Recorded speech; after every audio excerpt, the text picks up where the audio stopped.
All right, Brian. So we've talked about the 20s, we've talked about the 30s. Now let's talk about the 40s. And we're calling this the top of the mountain, but you often refer to this as like the fork in the road moment, because in the 40s, there's sort of two different viewpoints you can have. It's either a positive mindset. And that's what we've gone with, because I'm an optimist. Or the negative, right? Yeah, so hopefully we're going to start off in the positive fashion, is that you are at the top of the mountain. This is the 40s. I've shared with you guys personally, all my fellow financial mutants.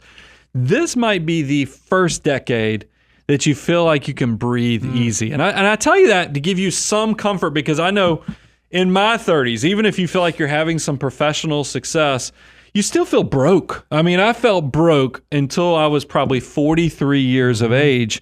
And I don't mean that to scare you. It's just to let you know that it's okay that in your 20s, in your 30s, you're going to live that disciplined life, because you're really putting in the hard work for 15 to 20 years, so that then later you get decades of dividends of letting your money work harder than you can with your back, your brain, and your hands. I'm telling you, it's worth it. This is, hopefully, if you've done that hard work in your 20s and 30s, is the decade of celebrations. You actually get to be sentimental and think about, man, I'm recognizing I'm not going to live forever, so I'm going to lean into the relationships. It's also the decade that you've earned some wisdom. You're going to look back and go, man, I wish I could pull that 25-year-old version of myself aside and have a conversation. And I'd probably done a few things differently. That's okay that you've now got the combination of assets are growing upon themselves, and you've built some wisdom over the decades. But you also want to make sure, because this is probably a more emotional stage of your life, that you're making wise decisions as you think about what decisions am I making today that are going to have impacts 5, 10, 15, 20 years from now. And you can even think about this as it comes to your financial planning in your 40s. When it comes to cash flow and spending, one of the things, and this is so counterintuitive, is you want to make sure that you are not making decisions for the benefit of your children that are to your detriment. You start saying things like, oh, okay, I'm not going to put money in my 401k because my kid really needs to drive the nicer car, because my kid really needs to go to that camp, or I want to send them to the special school, or I want to fill in the blank on the thing that you might want to do that is for your child's benefit, that is not going to be you putting yourself on a solid financial foundation.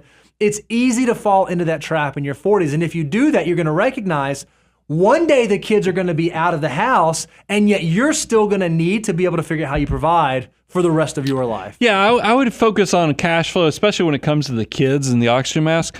Make sure you understand the purpose of what you're spending money. I do feel like in the community I live in that has both a good public school system, but also a lot of private school options, I'm often wondering, why do people choose some of the schools they choose when we live in a good school? Because is it a status thing, or is it because your kids have unique needs or other things? Just make sure you're honest with yourself and that you're doing it for the right reason, because education is one of those hard things.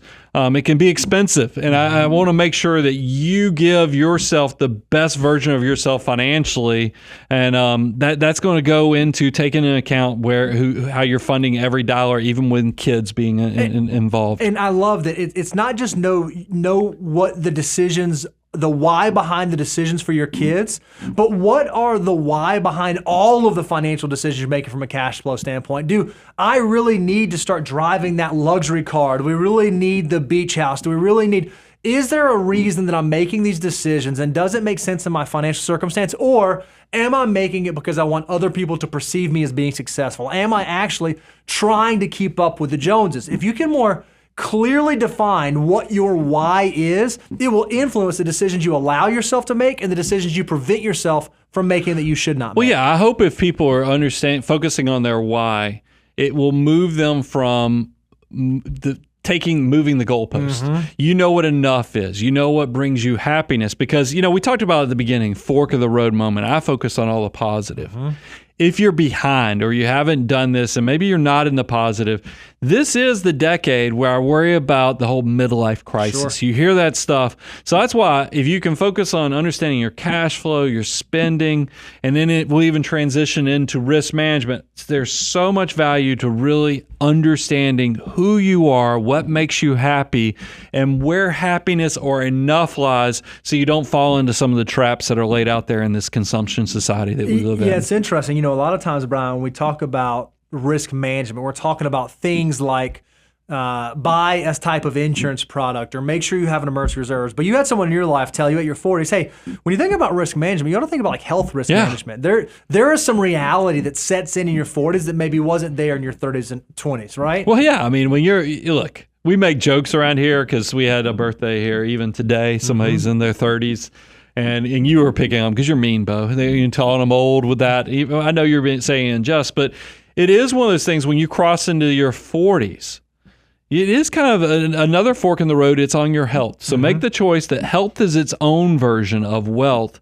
Don't neglect it, because you will see that if you're not exercising, if you're not taking time to focus on yourself and getting the best physical version of yourself, use it or lose it. It does start to go away in this decade. And that's why you see that all the time. So be very deliberate with also focusing on your physical health, not just your fiscal health. But when you do start thinking about your fiscal health, and when you do start thinking about how you're approaching your investment decisions, you want to make sure you do an assessment of where am I? Am I finally at that place where I've been doing all the things that I was supposed to be doing, and I've taken care of myself in my 20s and my 30s, and now maybe I can take the foot off the pedal. Maybe now I'm in a spot where I don't have to save as much because I know where I'm going and I know that I'm on the path to get there. Or have I not been doing the things I'm supposed to be doing, and now I have to hyper save because I'm behind? I have to start making the really hard decisions today because I was unwilling to make the hard decisions yesterday. Well,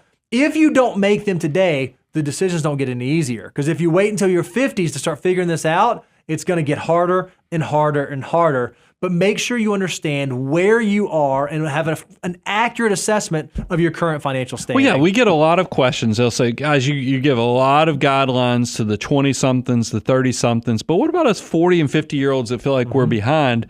Well, always, it does come down to the question, well, how far behind are you? Are you behind the curve, on the curve, ahead of the curve? If you're not taking some type of measurement of where you are, and that's why we've tried to give you some tools on this. We have the Know Your Number course.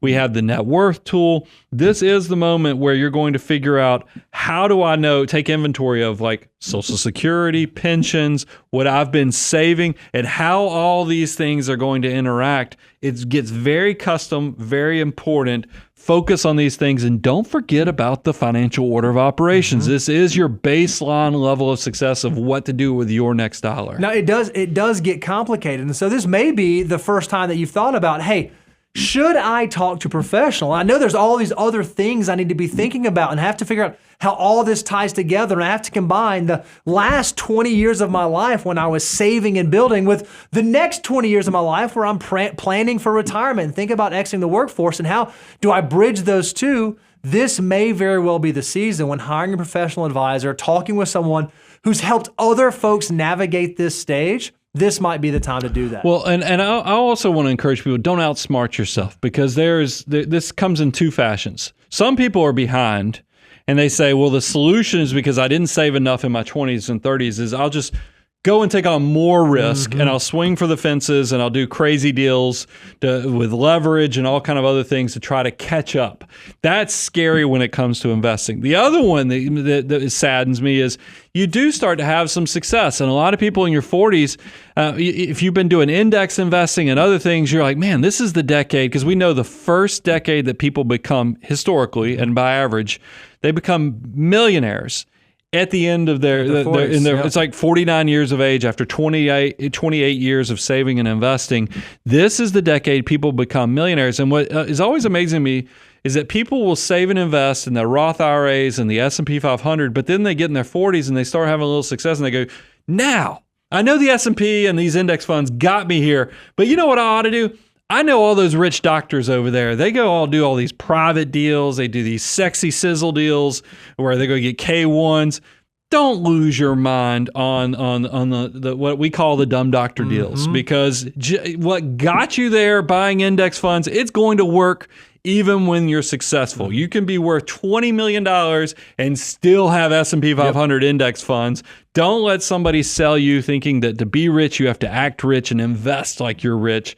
It gets really, I think, a little bit of a distraction and almost a sales ploy. Yeah, there's a common thread in the 40s of this don't outsmart yourself idea. I mean, how many times, Brian, have we seen someone in their 40s start getting really like clever with their tax planning. Like, oh, hey guys, you know what I did? I set up this S corp, and now I have tons of deductions. Or you know what? I've got that home office, and I'm going to buy the car, and I'm going to do all these things to where I can get my taxes to be as low as possible.